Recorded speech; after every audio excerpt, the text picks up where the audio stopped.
Hola, buenos días hermanos. El título de meditación de hoy, Lecciones de fe del efecto mariposa. Es posible que haya escuchado la frase el efecto mariposa.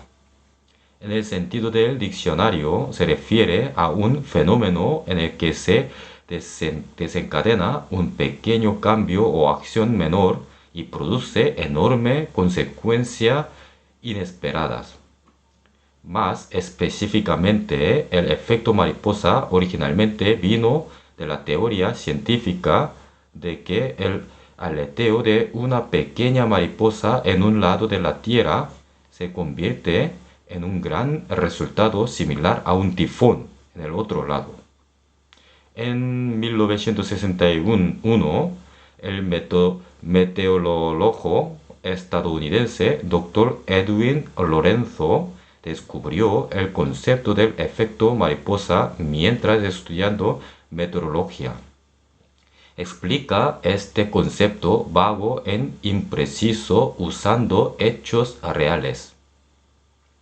En la zona selvática del río Amazonas en Brasil, una mariposa revoloteó y dejó caer un trozo de polen.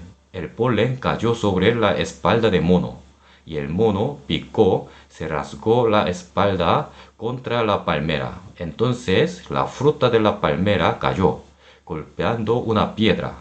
Cuando la piedra rodó, golpeó una roca y la sucedió, haciendo que los escombros descendieran por la pendiente con la roca. Un deslizamiento de la tierra bloqueó el arroyo, y cuando el valle fue bloqueado de la montaña, el agua subió gradualmente al cráter en la ladera de la montaña. Luego, sin ningún lugar para que los gases volcánicos salgan, pronto entró en erupción. Cuando el volcán entró en erupción, se produjeron tremendos cambios climáticos en el área. El clima afectó los cielos de Nueva York, causando una tormenta masiva. Una sola mariposa aleteando golpeó Nueva York, con una población de más de 10 millones. Viendo cómo el pequeño aleteo de una mariposa crea una gran tempestad, pienso que la magnitud de su impacto es asombrosa. En esta meditación me gustaría considerar dos lecciones del efecto mariposa en la fe. Hoy primero veremos las dimensiones negativas del efecto mariposa y en la próxima meditación veremos las dimensiones positivas del efecto mariposa. Primero, leemos Oseas capítulo 8, versículo 7, porque sembraron viento y torbellino segarán, no tendrán mies, ni su espiga hará harina, y si la hiciere, extraños lo comerán. Este versículo habla del resultado de los israelitas adoraron a ídolo del becerro oro, y sufriendo la ira de Dios, hacen y sirven ídolos que están vacíos como el viento, y son juzgados por la ira de Dios como una tempestad. Al sembrar vientos vacíos, cosecharon una tempestad de destrucción total. Luego podemos aprender la misma lección de la reprensión del apóstol Pablo. 1 Corintios capítulo 5 versículo 6. ¿No es buena vuestra jactancia?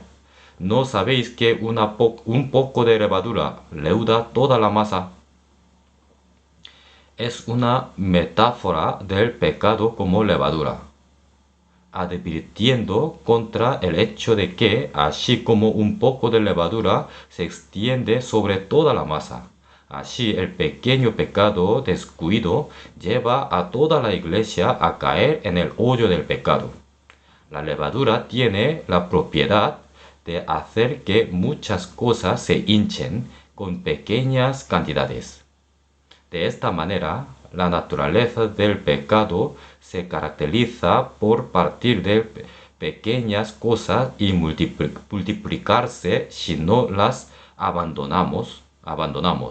Es por eso por lo que Santiago capítulo 1 versículo 15 dice, entonces la concupiscencia después que ha concebido de la luz el pecado, y el pecado siendo consumado de la luz la muerte. Se puede entender en la misma línea que el más mínimo descuido puede causar un accidente grave. La causa de varios accidentes graves a menudo es causada por el más mínimo descuido.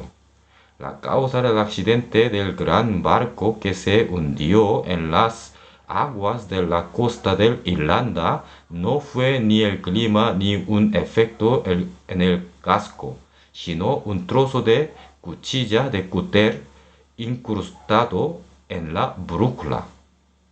El descuido del marinero que limpió la brújula hizo que un pedazo de cuchillo se incrustara, lo que resultó en la falla de la brújula, falla de la aguja de la brújula para funcionar correctamente, hundiendo finalmente el enorme barco.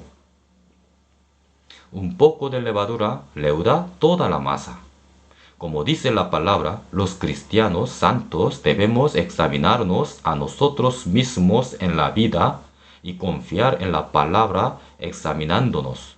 Si estamos viviendo, ignorando o menospreciando la levadura, es decir, el pecado, porque pensamos que es tan pequeño e insignificante como un pedazo de cuchilla rota.